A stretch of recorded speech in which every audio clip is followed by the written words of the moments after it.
Dapat tama, isipan sa salita. Dapat tama, lalo-lalo na sa gawa.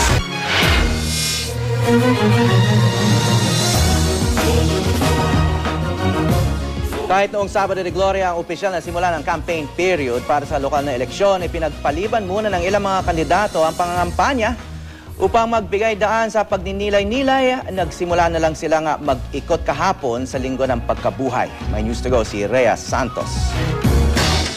Sa linggo ng pagkabuhay, itinaon ng Team Una ang proclamation rally ng kanilang mga lokal na kandidato sa lungsod ng Maynila.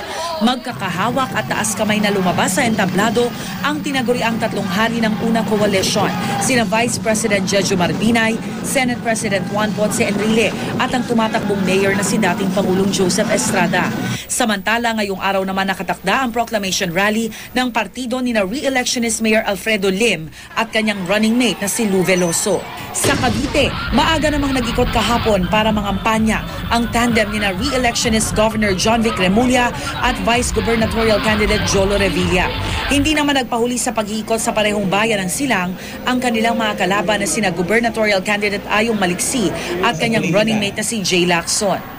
Sa Ilocos Norte naman, nagkaharap-harap ang mga lokal na kandidato para pumirma ng kasunduan para sa mapayapang eleksyon.